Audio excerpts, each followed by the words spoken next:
and tornado warnings and everything. And those of you that might be coming in, zooming in, hopefully you're all in safe and secure places. Welcome to this afternoon's lecture. You folks all know me. I'm kind of subbing in this afternoon again. Second time this year. Amazing. So here we go. Our lecturer this afternoon is Professor Richard Green. He is from the Department of English here at OSU, and he has previously taught in Canada at Western University for 20 years, also Mount Ellison University, Bishop's University, and University of British Columbia. He's the author of a number of publications, including Elf Queens and Holy Friars, Fairy Beliefs in the Medieval Church. That's from 2016. A Crisis of Truth, Literature and Law in Ricardian England. Okay. In 1998, Poets and Prince Pleasers, Literature in English Courts in the Late Middle Ages from 1980. And numerous articles in such journals as Medium Avian, the Chaucer Review, Studies in the Age of Chaucer. He's a fellow of the Medieval Academy of America. I didn't think you were that old. Has served as president of the New Chaucer Society 2008 to 10. And counselor for the Medieval Academy of America, 2014 through 16, has held fellowships from the Kellman Foundation in 76 through 78, John Simon Guggenheim Memorial Foundation, 89-90. He has published a book titled Untying the Knot, the Guardian Poet in His Circle, with the Ohio State University Press, and has completed a manuscript on the Chaucer rape case. Greetings, Professor. His title of his lecture today is Was Geoffrey Chaucer a Rapist? It's very topical.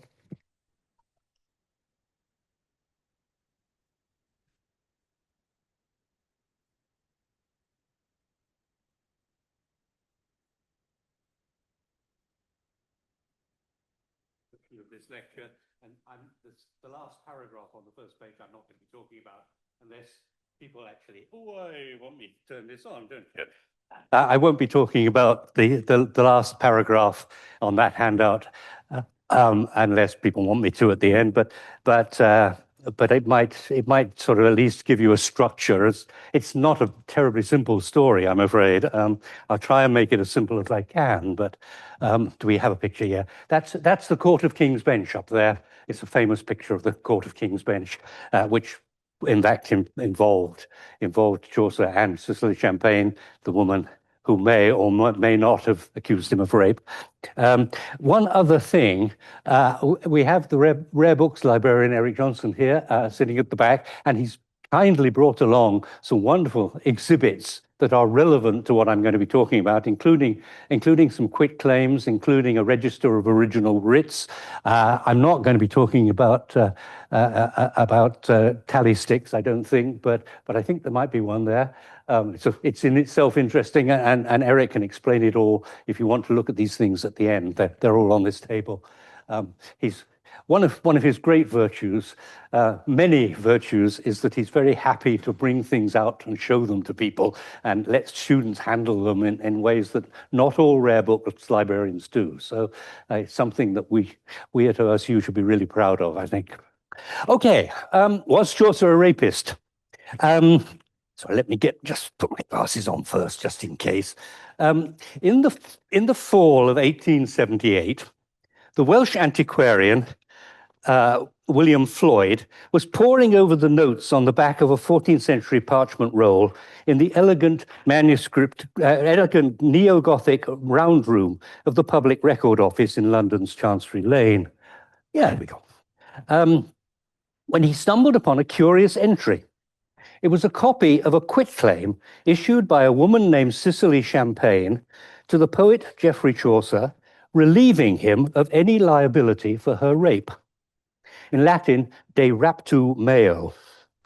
No doubt he would first have drawn this discovery to the attention of the superintendent of the search room, who was a man called Walford Dakin Selby, I couldn't find a picture of him, who at the time was editing a series of volumes in the life records of Chaucer. And Selby must in turn have brought this to the attention of the eccentric Victorian scholar Frederick Furnivall. Oh, yeah, that's it. So we got Frederick there. The ebullient promoter of a host of institutions, from the Oxford English Dictionary and the Chaucer Society to, as you have it there, a rowing club for working class women. He looks as if he's having a whale of a time there. On November the 29th, 1873, Furnivall, who regularly published Chaucer gleanings in the weekly literary journal, The Athenaeum, took this opportunity to announce to the world that by... Let's show that. That by a deed, this is actually a subsequent issue, but that's the Athenaeum. By a deed dated the 1st of May, 1379, actually it's 1380, duly enrolled in the close roll of 3 Richard II, Cecilia Chaumpaigne, daughter of the then late William Chaumpaigne and Agnes his wife, released to Geoffrey Chaucer all her rights of action against him for his rape of her. We learn from an anonymous article, Fresh Facts in Chaucer's Life, that's the one that's up there now, an article published in the Athenaeum 3 weeks later, probably written by Selby, but I'm not, it's anonymous, that Furnivall had subsequently undertaken a fruitless search through the records of the Court of King's Bench for any evidence of the lawsuit that might have prompted this deed. And while on the subject, the author makes an important observation. Raptus, though the technical term for rape, as in raptus auxoris, the rape of a wife, etc., was also used for abduction. The entry raptus heredis, rape of an heir, being a sequel. Heirs could be valuable to the person who controlled their estate, and so if they were orphaned, so this was an offence that sometimes happened. Actually, quite often happened. So these two examples, one meaning rape and the other meaning abduction, is pointed out, were frequent in the records of Edward III's time. Was it possible then that Chaucer was not an actual rapist, merely an abductor who had carried off the young lady to marry her to one of his friends? Thus began a terminological debate that has continued right down to our own day. Nearly 120 years after William Floyd's discovery, a Harvard graduate student named Christopher Cannon, are you there, Christopher? No, we keep coming to the same one. There we go, there's Christopher. Okay. Who was looking at the records of the Court of King's Bench in order, he says, to explore the surprisingly few attempts to place the language of raptus in the language and practice of the English law out of which it arose. Since several scholars, including Furnivall, had already gone over this material, Cannon must have been astonished to find that he was staring at a copy of a second quitclaim, from Cecily Chaumpaigne to Geoffrey Chaucer.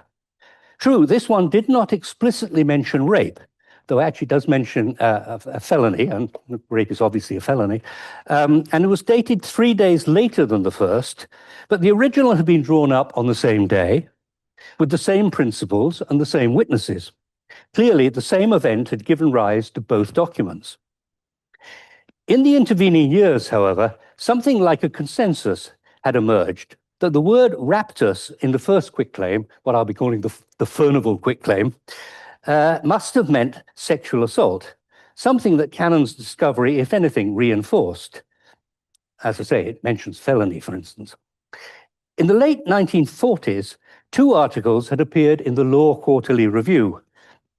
The first, by an Australian lawyer called P.R. Watts, had concluded that the ward stealing theory does not bear the slightest degree of probability. And his view was then endorsed by a man called Theodore Plucknett. Oh, he came right up. Theodore Plucknett, who was probably the foremost legal historian of his day.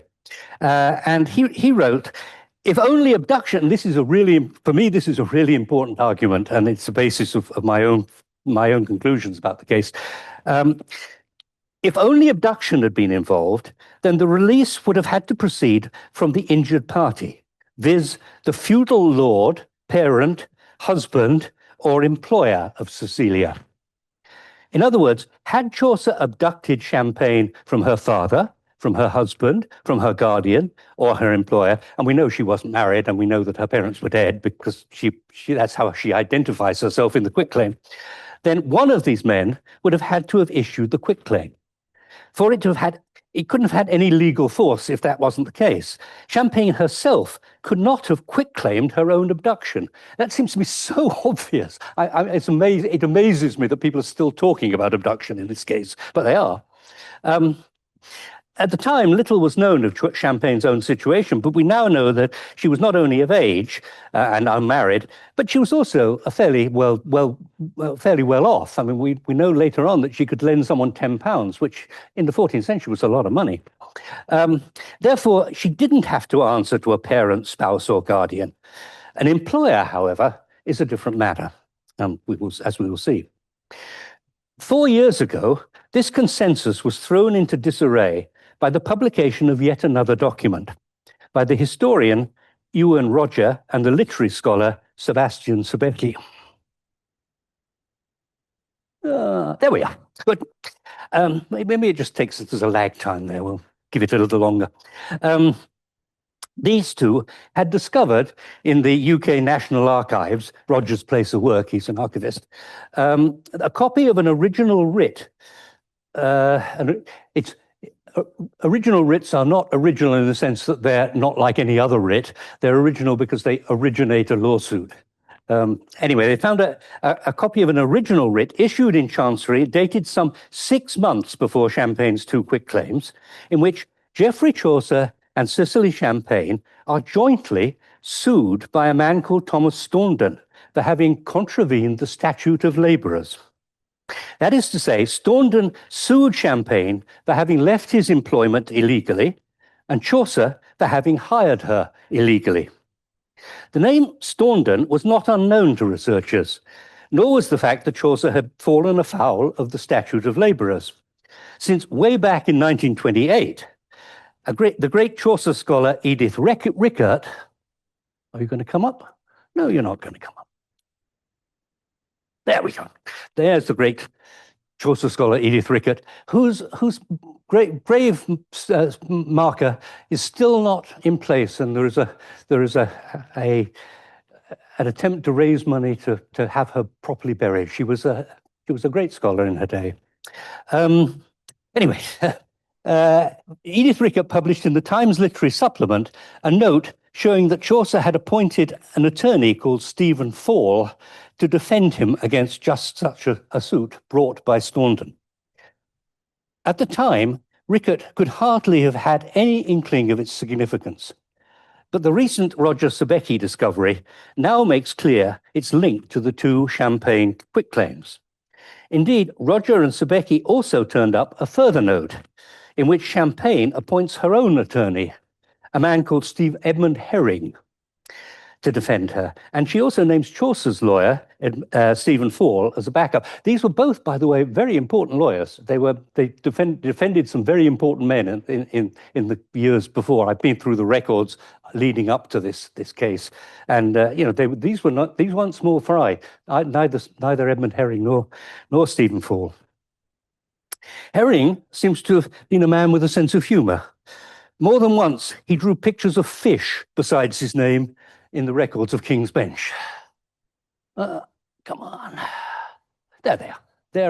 There are the herrings that Edmund Herring drew in the manuscript. Cecily Chaumpaigne's father-in-law was called Pickerel, and I imagine Cecily joking with her lawyer about her fishy father-in-law and her fishy lawyer. But anyway,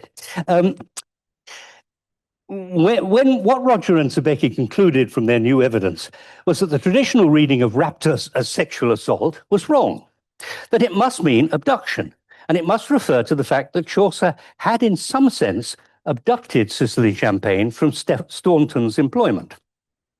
Their announcement that these new documents cleared Geoffrey Chaucer of any suspicion of rape was quickly picked up by some 50 or so news articles, as they say in a follow-up article. Apparently, many people, unhappy to discover that the father of English poetry had been suspected of rape or sexual assault, were delighted to learn that this was a baseless calumny and that the reputation of a hallowed national figure remained unsullied. I shall be arguing this afternoon that their delight was misplaced, that raptus in this context must mean exactly what Theodore Plucknett had said it meant, rape. The proof will take us into the arcane world of medieval common law. I'll do my best to try and make my explanation as simple as possible, but the operation of medieval common law was anything but simple. And before we start, it's essential we understand three basic concepts: quitclaims, the statute of labourers, and the writ system. Just a minute or two on each. In 14th century England, quitclaims, come on. No, I'm going back now.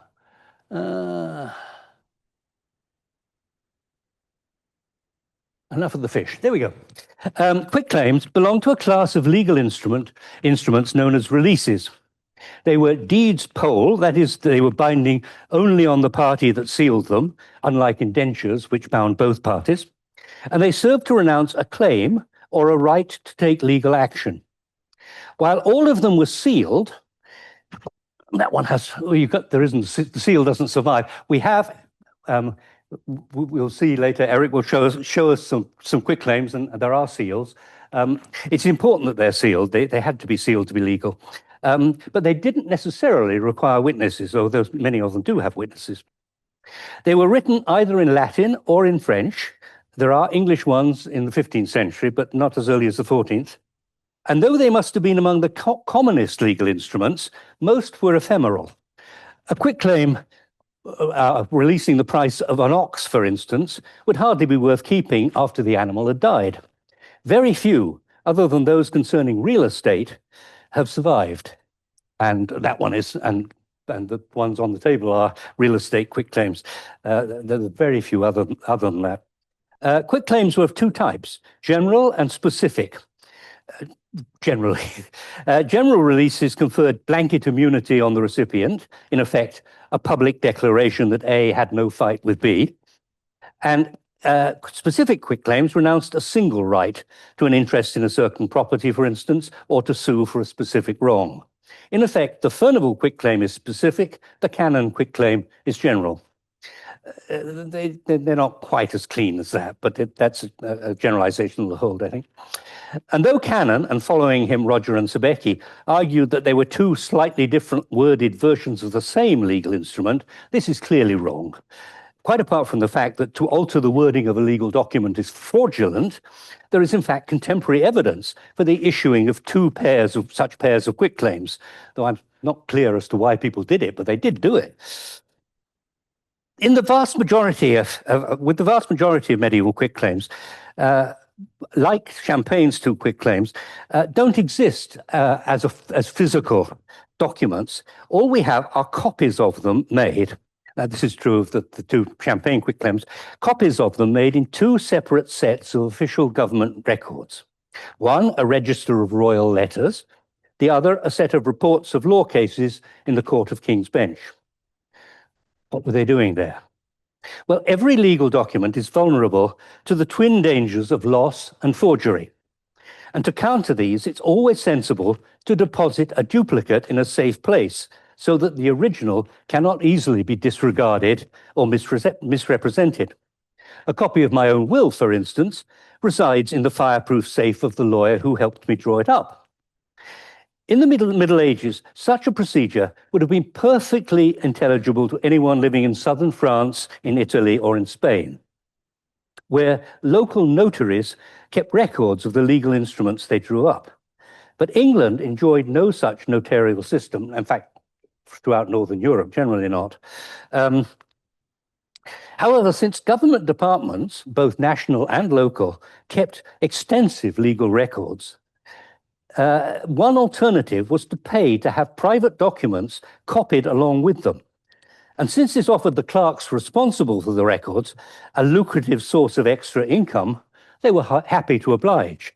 So that the records of the king's private letters, for instance, on the back, there are just stacks and stacks of private legal documents, including these two quitclaims, or at least one of these two quitclaims. Okay, so that's quitclaims. The Statute of Labourers. In 1349, the Statute of Labourers, oh God, go before, there we are. In 1349, the Statute of Labourers was issued in response to the ravages of the Black Death. The extreme shortage of labour caused by this catastrophe meant that wages rose dramatically and employers found great difficulty retaining workers. A royal ordinance attempted to cap wages, and more important from our perspective, it attempted to restrict the freedom of movement of labour by threatening workers who left before the end of their contracted time and employers who hired workers still contracted elsewhere with prison. It's important to note that the statute has nothing to say about the means by which a second employer might obtain the services of an already contracted worker. There is no mention of abduction, in other words. It evidently imagined that workers would simply be lured away by the offer of higher wages. That was the evil it was designed to combat. The dividing line between public and private law was far fuzzier in medieval England than it is now. And this meant that very soon after the promulgation of the Statute of Labourers, litigants began prosecuting one another for infringing it. I mean, it's very odd. It's like suing your neighbour for breaking a traffic regulation. I mean, it's this cross between public and private law, but it happens in lots of other places too. A public proclamation, in other words, had become a vehicle for private litigation. In order to do this, the litigants had first to swear out a writ of trespass in chancery. A trespass was a legal term for an act of private wrong, roughly the equivalent of a tort today. And it survives, of course, in the King James Bible version of the Lord's Prayer, "Forgive us our trespasses as we forgive them that trespass against us." And in this case, the proper form of action for a plaintiff was a writ of trespass on the statute, or it's also sometimes called trespass in contempt. It's in contempt of the king's wishes. It's precisely this form that Standon's writ against Chaucer and Chaumpaigne takes. It's a trespass on the statute. This brings us to the most difficult aspect of medieval common law, point 3. Most difficult aspect of medieval common law for a modern investigator. Its forms of action and the writ system on which they were based. I'll try again with a slide. Yep, there we go. No, that's not the one we want. Oh, well, we've got it. We'll leave it there.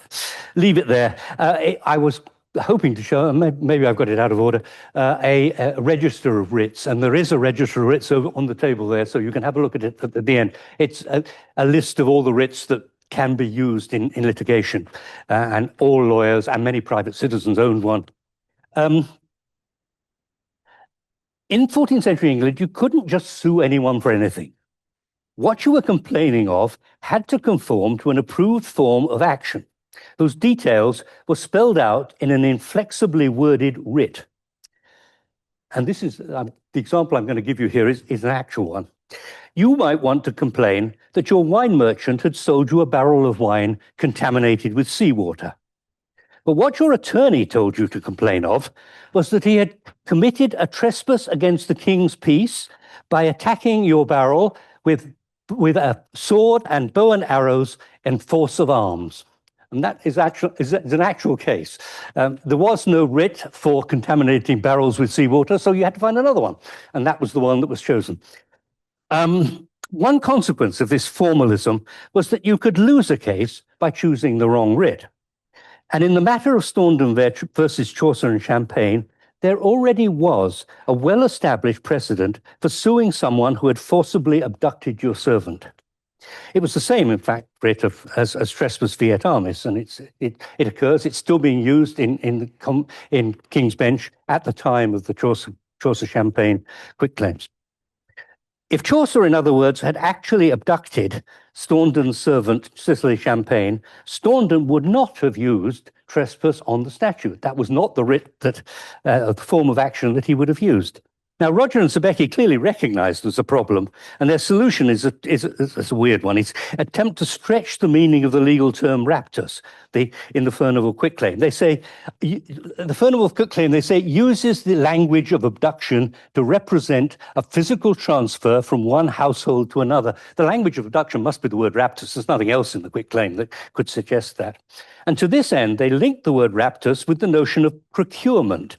If ravishment could involve merely giving someone a ride, then perhaps it extended to simply calling them a cab. Some confusion surrounds the meaning of the word procure, however, both in the Middle Ages and later, for there's clearly a distinction to be made between procuring a servant and procuring her services.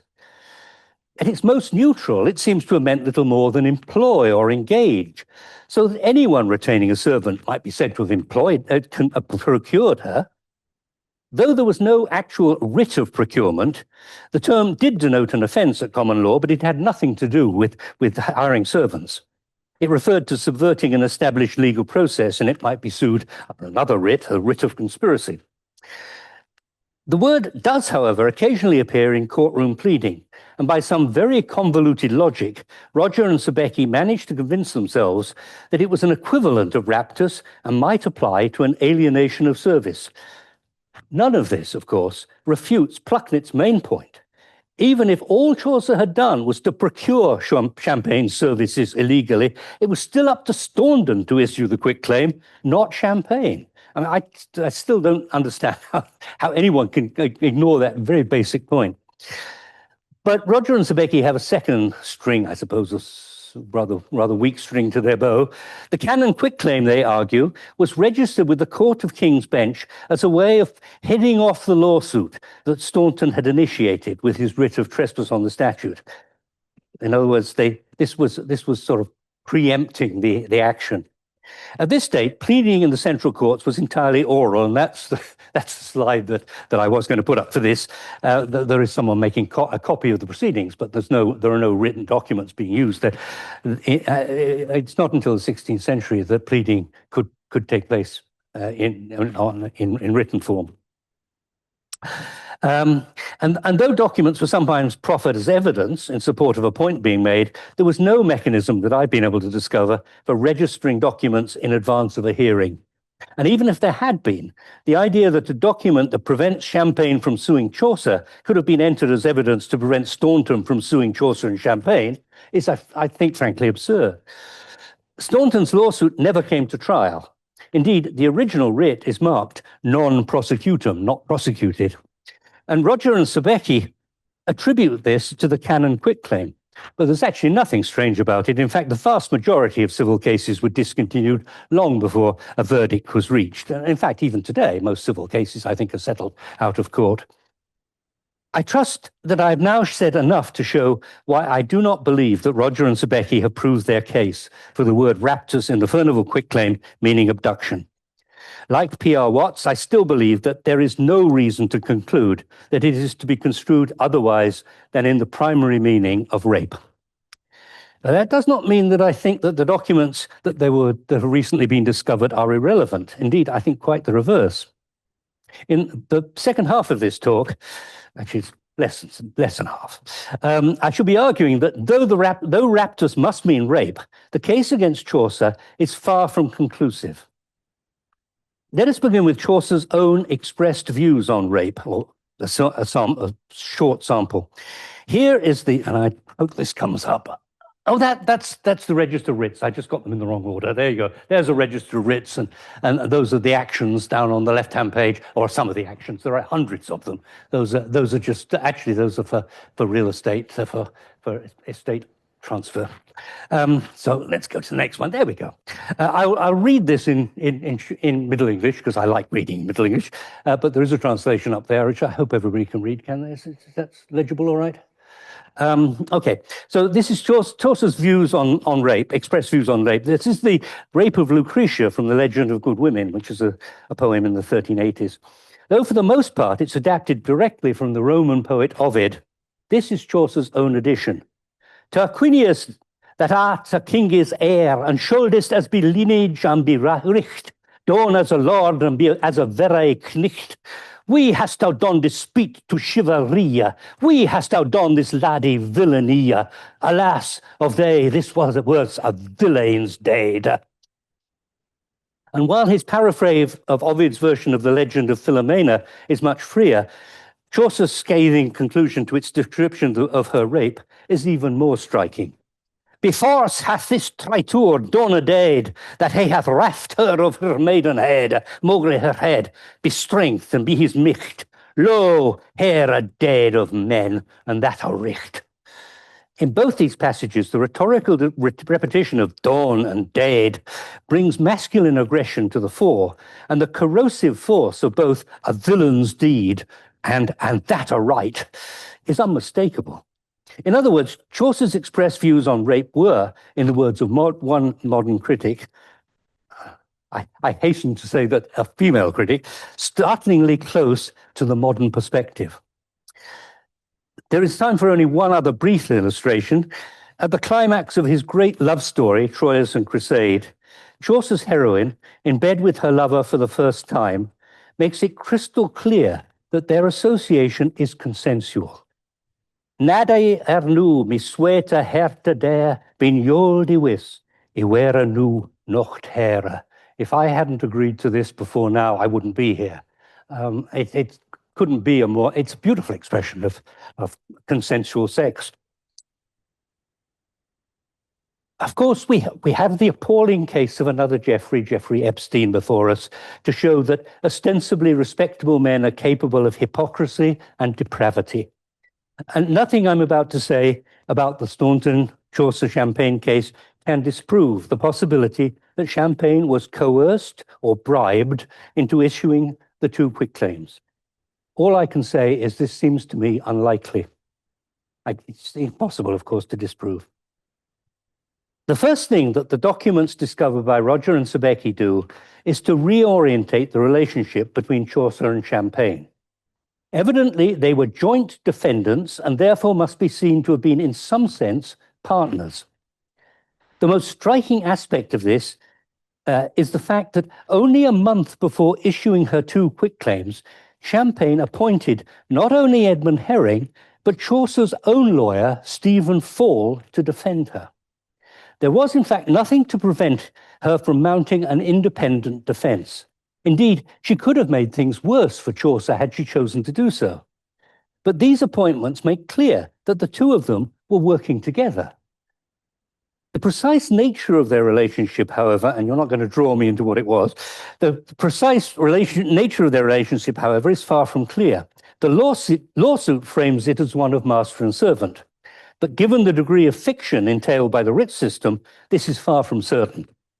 Chaucer, at the time, was living rent-free over the old East London city gate of Aldgate. Please come up. There we go. In what a recent biographer has described as a thick-walled, cold, sparsely lit room up an awkward flight of circular flight of stone stairs. The building doesn't exist anymore. It was pulled down in the Victorian period. Cecily Chaumpaigne was a citizen's daughter. She was a woman of some means. She was evidently no scullery maid.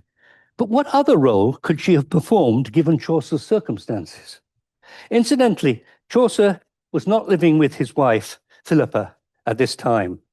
She was living with her sister. There's no evidence of any kind of breakup between them, but she was working with her sister in the household of the king's uncle, John of Gaunt. Her sister was John of Gaunt's mistress, a long-term mistress for about 20 years. But this is not the only puzzling thing about the quitclaims. For instance, why should Chaucer have needed them at all? The conviction rate for rape in the 14th century, as now, was low. And Chaucer had friends in high places. He'd been a squire in the household of the previous king, Edward III, for 10 years. And in his current job in the customs house of the Port of London was clearly the result of royal patronage. He must have known the young king, Richard II. Oh, I saw you there for a minute, Richard. There you go. He must have known Richard, and we know that he knew Richard. In the unlikely event of such a man ever being convicted, there were plenty of people ready to ensure that he got a royal pardon. I mean, Cecily must have known that the chances of getting him convicted for rape were minimal. And there's a matter of timing. If a rape had occurred, Chaumpaigne would have had 40 days in which to bring a charge against him. It's perfectly conceivable that Chaucer might have tried to head off such a charge by obtaining, perhaps by threats, perhaps by bribes, the Furnival quitclaim. But then why would he have bothered to have it registered? All he had to do was to lock it away in a chest for a week or two, and the danger would have passed. Like a quitclaim for the sale of an ox, a quitclaim for rape would have had a very limited shelf life. As we've seen, Christopher Cannon believed that the quitclaim he discovered was a deliberate revision of the Furnival quitclaim, effectively sanitizing the phrase de raptu meo, that must have seemed, he says, just as inflammatory to Chaucer's contemporaries as it has seemed to more modern readers. But in fact, there's nothing about these two quitclaims that suggest reserve or even discretion, and certainly not sanitizing. Quite the reverse. They appear to have been framed so as to garner the maximum amount of publicity. There are 5 witnesses to the Furnival quitclaim, and we've seen that you don't need a witness at all for a quitclaim. About half of the ones I've looked at don't have witnesses. Only one of these witnesses, a London citizen called Richard Morrell, and a neighbour of Chaucer's in Aldgate Ward, looks like the kind of man you'd ask if you were trying to keep knowledge of a damaging document from circulating too widely. One of the others was John Philpot, quite possibly the richest man in London, an ex-mayor and one of a triumvirate of citizens who controlled city politics for the best part of a decade. Another was Sir William Beauchamp. Do we have him? Yeah, it's a Victorian picture, but Sir William Beauchamp, younger brother of the Earl of Warwick, acting household chamberlain to Richard II, a post that made him the closest personal servant to the young king and carried with it an immense amount of influence and responsibility. He was only acting chamberlain, but he was chamberlain at the time. And the other two were both important courtiers. Sir William Neville, younger brother to the Archbishop of York, Sarah, and the other was, and he was a lifelong friend of the other, who was called Sir John Clanvow, was from a gentry family on the Welsh border. They were lifelong friends, and they were to die within days of one another, just outside Constantinople, presumably on pilgrimage to the Holy Land. Perhaps the most important fact about them, however, is that they were both Lollards, that is, followers of the teaching of John Wycliffe. There's no contemporary picture of John Wycliffe, but that's the best I can do. That's 16th century. A stern moralist and ecclesiastical reformer, condemned as a heretic after his death. Clanvow even wrote a religious tract condemning, among other things, the vicious lusts and works of the flesh. Neither, in other words, looks like a man who would readily have lent his name to covering up a disreputable incident. I mean, of course, people are hypocritical, and it's certainly possible. I just think it's unlikely. Then there is the matter of having the two quitclaims copied into the official records of two different departments, Chancery and the Court of King's Bench. We've already seen that, like assembling witnesses, this would not have been strictly necessary. But the real question here is, why the separate locations? If two quitclaims was overkill, two separate repositories was double overkill. It would have meant two separate trips, since registering documents in this way had to be done in person, and two separate days, the payment of two separate sets of fees. Moreover, it would have added an unnecessary complication to the very purpose of having quitclaims copied in the first place.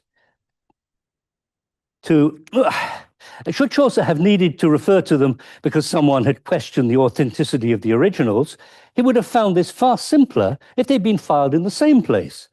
To use the example of my own will, it would be like filing a copy of the will itself with one lawyer and then filing a codicil with a lawyer from a quite different firm. Finally, Chancery and King's Bench were both located in Westminster Hall, which was the nerve center of the government administration in the 14th century. If your real purpose was to publicize your activities, there could hardly have been a better place to choose. Far from hushing things up, as Cannon seems to believe. Then there's the matter of the date on which Chaumpaigne's two quitclaims were drawn up and witnessed. In the 14th century, the 1st of May, which is the date of the actual quitclaims, as opposed to their being copied, the 1st of May was celebrated as a major public holiday. Under the Julian calendar, it would have fallen 9 days later in the solar year than it does now, and it marked the 31st day of summer. It was also a saint's day. But at the end of the 15th century, the Italian visitor Polydore Virgil described the celebrations in England. They were pan-European, in fact. There is also a custom where, on the calends of May, the young people, male and female, go out into the countryside together, return singing and carrying green branches, which they place in front of their houses. On that day, everyone carries either a green branch or some herb. It is evident that this ritual provided an opportunity for flirtation between the sexes, because certainly in the 16th and 17th century, Puritans were very much against it.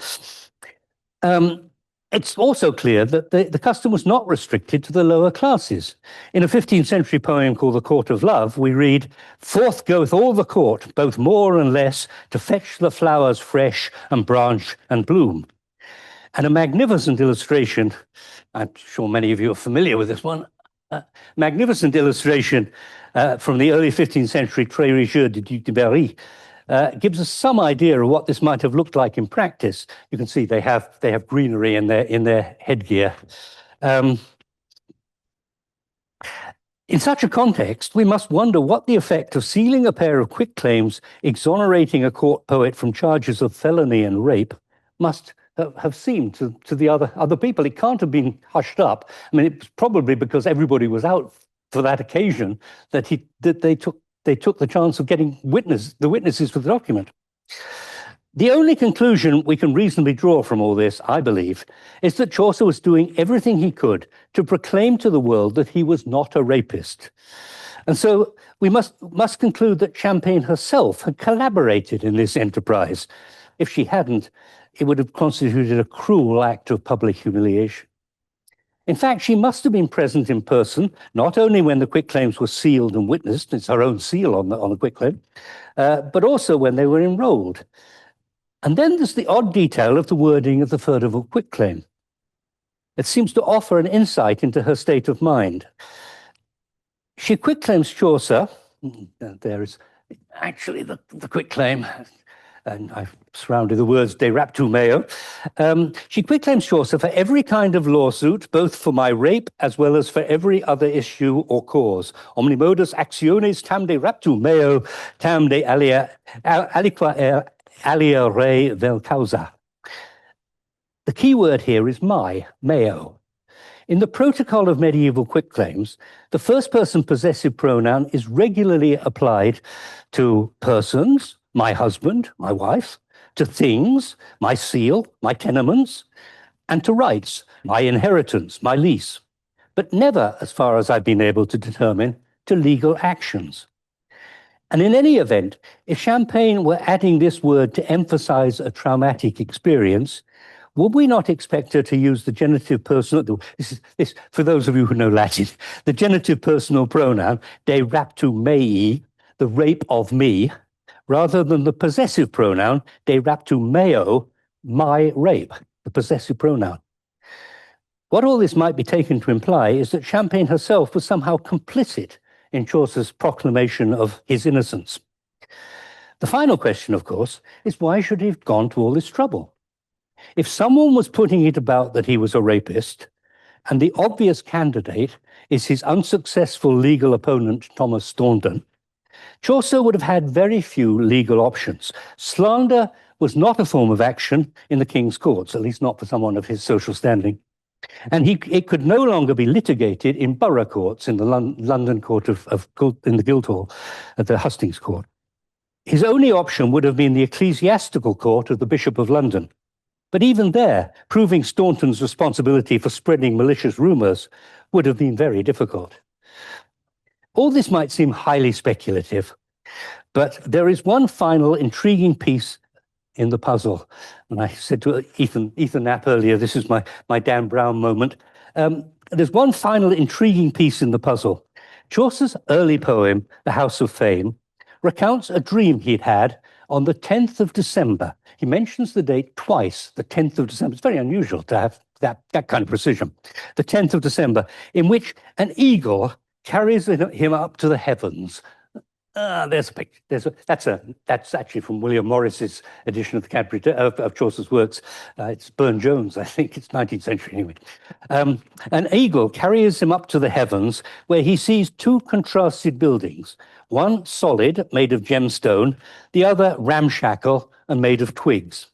The first houses fame, the second rumour. And one critic has described the difference, a critic who wasn't thinking at all about Cecily Chaumpaigne, as like stepping from the decorum and dooms and audiences of the Great Hall of Westminster to the crowded streets of Thames side. Here is part of the dreamer's long description of the House of Rumour, and I split this up into different slides. I hope it doesn't take too long to do. And every wicht that he saw there runed each in other's air, new a teeding privily, or else told all openly, richt thus and said, "Know'st not thou that is betid, or lat or nu?" "No," quoth he, "tell me what." And then he told him this and that, and swore thereto that it was soth, and thus he saith, and thus hath he doth, thus shall it be, thus heard he sigh, that shall be found, that dare he lie. And not so, oh good, it worked well. And not so soon departed Nas, that fro him he na met with a thrid, and or he let any stone he told him also, whether tidings soth or false. Yet would he tell it natheless, and evermore with more encrest than it was erst. Our problem, as always with Chaucer's poems, is one of date. But one of the most persuasive arguments for dating the House of Fame, with its long philippic against rumour and gossip, depends on an astronomical interpretation of two of its specific details. Chaucer, it might be recalled, for those who know, Chaucer, it might be noted, was himself an amateur astronomer, and he actually wrote a treatise on the use of the astrolabe, which was the medieval instrument for measuring the heavens. Chaucer sets the dream in the House of Fame at the time when the sun was passing through the constellation of the eagle Aquila. And the eagle's right in the top there, and you can see Sagittarius, the December sign. So the two are associated. And in fact, it would have been more in December in the 14th century, because the sun sign would have started at the beginning of December, not as it does now, a week into November, a week at the end of November. Chaucer sets the date of the dream of the House of Fame at the time when the sun was passing through the constellation of the eagle. Here is the relevant passage. Okay. Though was he war low at the last, that fast to be the sun, as he as kenna michty with min me thocht he saw an eagle soar, but that he said much more than he had any eagle seen. The second reference implies that Aquila was in conjunction with the planet Jupiter. First, he that in me fate, the eagle is carrying Chaucer up into the heavens in his claws. First, he that in me feet fate have they, of which thou hast a fair and one. I didn't mean to turn it right off. There we go. A fair and wonder. And I'm dwelling with the god of thunder, which that men call and Jupiter, that doth me flay full oft affair to do all his commandment. Well, of course, Jupiter Jupiter being a wandering planet is not in this position all the time, unlike, of course, Aquila and Sagittarius. And in fact, the combination would have occurred for the relevant December. We can certainly generally date the House of Fame. We know within certainly 12 years when it was written. Within the relevant period in December, only the years 1379 to 1381 would have witnessed this conjunction. But it would have been most prominent, the scholar who first turned this up says, in the first of these years. On December the 10th, 1379, this was the time that Chaucer would have been receiving a second summons from Thomas Staunton, ordering him to appear in the Court of King's Bench to answer his writ. 4 months later, Cecily Chaumpaigne would be quitclaiming him for rape. My case rests. Yeah. I think I have an end there, don't I? Yeah. There we go. There's Chaucer. Okay. There are lots of things I didn't talk about. I'm happy to if anyone has questions. Otherwise, as I say, there are wonderful medieval documents up there for you to look at. And so.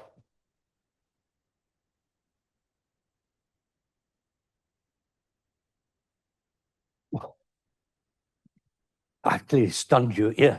Yeah. No, it's all in Latin. I mean, Chaucer wrote in English, of course, but all these legal texts are written in Latin. Yeah, yeah, yeah, yeah, yeah. And in order to do this work, I read through from the beginning of Richard II's reign through to this period. It's about 4 or 5 years. I read through all the records of the plea rolls of the Court of King's Bench. I mean, admittedly, I skipped through once. I was looking for the word raptus. I was looking for the statute of laborers. I was looking for things that were relevant. But I've been through a lot of legal Latin in the last few years, and this is the result of it. This is what I came up with at the end. I really don't think that Roger and Sebecki, who published this article 4 years ago, really knew their legal stuff. I really don't think they did. Yeah, well, we call it Middle English, but yeah, it's 14th century English. Yeah. What I was reading aloud was technically Middle English. Old English is much less easy to follow. It's the language of Beowulf and. Well, the changeover is usually said to be with William the Conqueror, when William brought French across the Channel, and that was the death knell of the Old English, pure English language. You then got a mixture of English and French, and that then eventually around, shall we say, we have a philologist sitting in the front row here.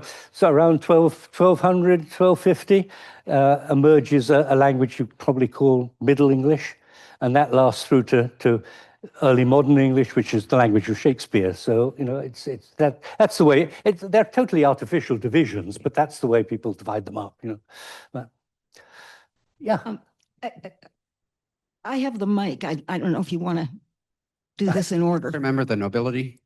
He was the son of a citizen, a wine merchant, in fact, a vintner. He was not himself ever a citizen. You had to actually go through a ceremony to become a London citizen. But he worked as in the civil service essentially. He was an esquire in the court for the previous King Edward III, and then he got a job in the customs house in London, what was known as the Wool Quay. He was collecting money on the export of wool, basically, and that must have been a patronage appointment. I mean, because he was a poet and he was a friend of people in high places, they found him a nice job, and he eventually became clerk of the King's Works. And that picture I showed you of Westminster Hall, Chaucer was actually clerk of the King's Works at the time they were redoing the roof. So that wonderful roof that with the hammer beams actually was Chaucer's work. It wasn't his work with a hammer and nails, but he was there when he was supervising that work. So he was a civil servant, basically. I was wondering if members of the nobility were involved, would they have solved this matter by like armed combat or something like that? I don't think this. There was a movie about this called The Last Duel a couple of years ago. It was set in France. It had Brad Pitt in it and stuff like that. Right. It was based on historical fact, but it was French. Right. During the 100 Years' Yeah. War. Well, the Fourth Lateran Council at the beginning of the 13th century banned trial by combat, and it gradually died out. I mean, if the church didn't approve, in order to have a trial by combat, you had to have a priest who sort of blessed the weapons and blessed the procedure and so on. So it gradually died out. It still did continue, and there was in lawsuits over land, which was a matter of honor. This is my estate. No, it isn't. It's my estate. This was noblemen took this really seriously. And you had to go through a series of writs, but the final writ you got to was called a writ of right. And that, in theory, was settled by battle. But in practice, by the 14th century, it wasn't. As late as the 19th century, somebody challenged somebody to battle, and Parliament had to say, no, you can't do that. The only place where there was battle was in criminal law. If you'd arrested someone for a capital offense, ultimately they could get out of it if they were strong and fierce enough, but they could certainly postpone it by accusing other people and then fight a battle with the people they'd accused.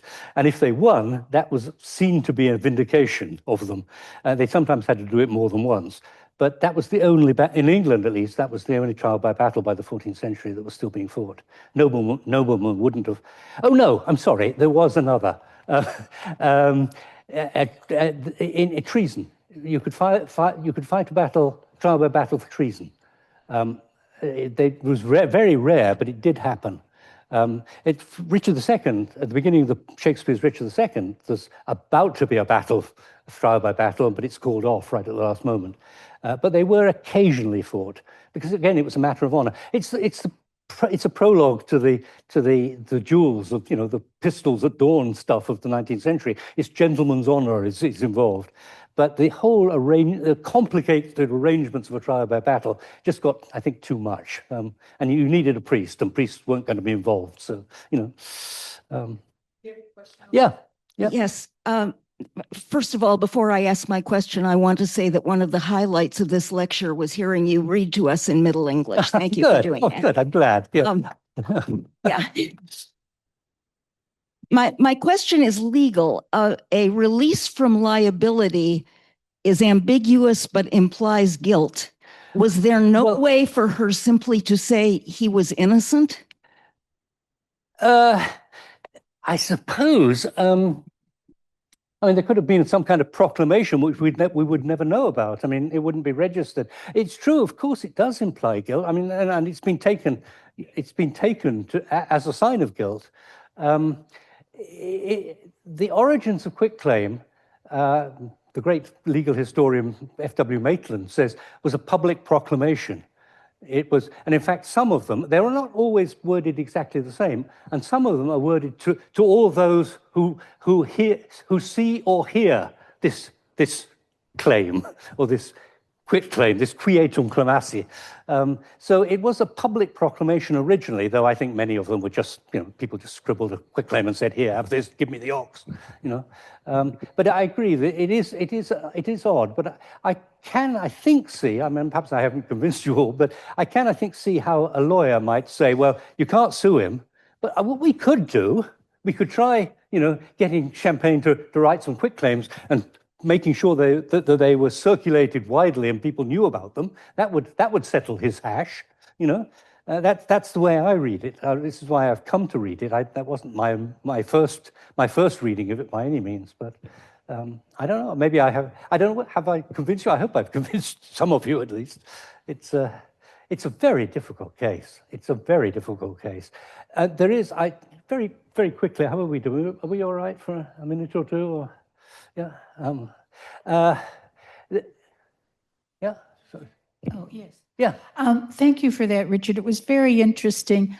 I took a course on Chaucer in graduate school a very long time ago, and I don't think I've returned to him since. But especially the topic of your lecture made me wonder, is this now, in your experience of teaching or hearing papers from younger scholars, a live question whether Chaucer was a rapist? And if so, how did it affect, say, the reading, in particular, of some of the Canterbury Tales, such as The Wife of Bath? Right, very much, very much. It's very much an issue. And of course, there is a feminist line on the tale, on Chaucer generally. I mean, part of the problem is that Chaucer is a bawdy poet. I mean, there are some tales, The Miller's Tale, for instance, where somebody sticks their bum out of a window. You know, he doesn't mince words. And for some people, that kind of man is going to be a male abuser. I don't think that's true. I don't see any reason why there should be a connection, but some people seem to think there is a connection. The thing about The Wife of Bath, there are two difficult Canterbury Tales, and one of them is The Wife of Bath. And what happens in The Wife of Bath is there is a rape. The central figure in The Wife of Bath's tale rapes a young woman by the side of a river. He's just out riding on a horse and he sees a young woman and rapes her. And he's hauled before the king. It's King Arthur, I think. He's hauled before the king's court, and the ladies at the court actually beg off the capital punishment and say that he has a year to find what it is that women most desire. And he goes off asking people what women most desire, and he finally meets a woman who turns out, I think, to be a fairy, who tells him that women most desire mastery, they want control. And he learns this lesson. He has to marry her. That's what he has to do for getting the right answer. And he doesn't want to marry her. She's an ugly old hag at this point. He doesn't want to marry her, but he has to marry her because he's given his word. And then she reads him a lecture about being noble-minded and a gentleman. And finally he says, "Oh well, I give it up. You sort it out." And at that point she turns into a beautiful woman. And critics have said, "Oh well, look, his reward for rape is ending up married to a beautiful woman." I think myself, you have to take it in context of the Wife of Bath herself. She herself is teaching a lesson. And the lesson really is, if you treat women right, they will appear beautiful to you. But if you rape them, they're gonna teach you a lesson. I mean, I think you have to read it that way. But certainly there are people who don't read it that way and see it as a tale of rape rewarded. So what was the other tale? There's another tale in which which has been similarly interpreted. It'll occur to me in a second, but there are a lot. Rape or quasi-rape occurs quite a lot in Chaucer, but he doesn't ever openly endorse it. I mean, ever, and sometimes he openly condemns it. So it's a major subject, and you're right. I mean, people teach it in class, and students get very hot under the collar. And of course, with Jeffrey Epstein, it's become particularly relevant. And you do have this picture of important, powerful men getting away with the most appalling things. And it's difficult to say, well, Chaucer wasn't one of them, but I don't think he was. But it's difficult for me to prove that. And yeah, it is certainly an issue in classroom. Yeah. John. Yeah.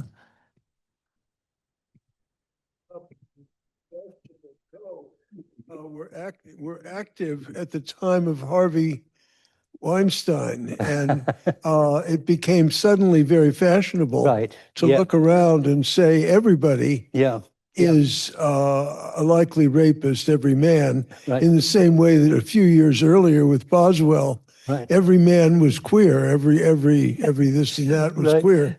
So I think it's hard to distinguish the sudden interest in this topic from the fall of Weinstein and the general Me Too-ishness of that era.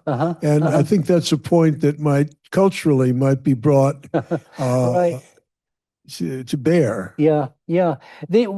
When these two new documents were discovered, they were published in a journal called the Chaucer Review, and along with them, there were a series of articles, both Subecki and Roger both published separate things, and then they published editions of the documents, and then another historian wrote a very useful piece about Cecily Chaumpaigne and her background and her family. And then 3 feminist historians, rather disappointed with what had been published, saying that Chaucer was actually not a rapist, that he'd abducted someone. There were 3 feminist literary critics had their say, but they were a bit sort of tongue-tied because they were apparently answering what appeared to be a series of essays that vindicated Chaucer from rape. As I've said in this lecture, I don't think that they have proved that raptus meant abduction. Quite the reverse. I think they were completely off base.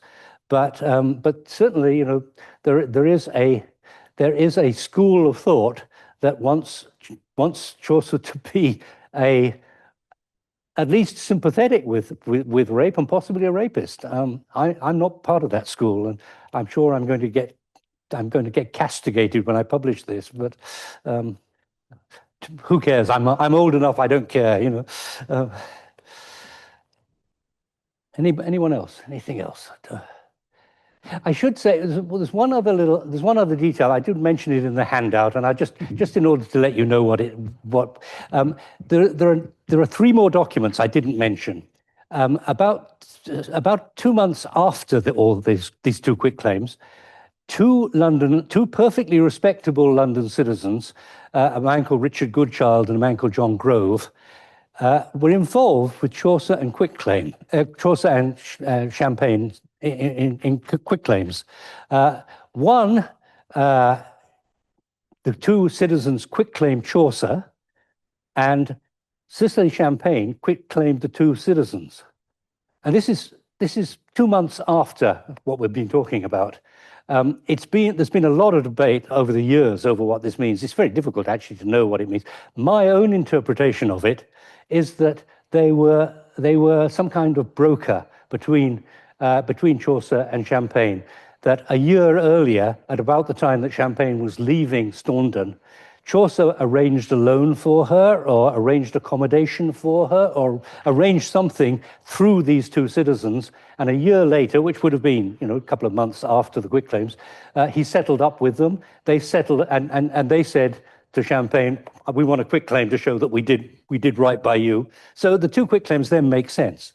And then there's a 3rd quitclaim a couple of days later, which some people have said is part of the arrangement, but I don't see how it could have been directly part of the arrangement, in which Chaumpaigne herself issues what's known as a recognizance, an IOU. John Grove issues a recognizance to quitclaim for £10. Cecily Chaumpaigne lends John Grove £10. That's what it can't mean anything else. And by a certain date, and it's repaid. The entry in the roll says paid. You know. Now, £10 was a lot of money. In the 14th century, that was if Cecily Chaumpaigne could lend £10, she was no pauper. Where she got it from is not clear. She came from a wealthy merchant family in London. Her father was a successful merchant. Her mother actually was a successful. Her mother married again. This man Pickerel, and he was a saddler, and he died, and she took over his business, and it was a very successful business. She made money on it. We have her will, and she doesn't leave any money to her daughter Cecily, but that doesn't mean that she didn't give Cecily money or some kind of support. I mean, Cecily clearly was not impoverished, or, you know, she was not some kind of scullery maid, as I think I said in the paper. So, you know, these 3 documents are interesting, but they are a kind of a codicil to everything that went before. Yeah. It isn't. We don't. There's a good historian who unearthed a lot of stuff about her background, but no, I don't think we know anything. It's possible the records are there. In fact, this historian does say, it's a man called Andrew Prescott, does say that, you know, if we hunt further, we may turn her up, and she may also be under her stepfather's name. So, we have to look not only for Cecily Chaumpaigne, but also Cecily Pickerel. But she may well be there. There may be some more stuff to be found. People just haven't looked over the years. Why, there's been no reason to. But I've gone on too long, and there really are some wonderful things to look at over there. So, Professor, thank you so very much. You're very welcome. If anyone would like to come up and see these items.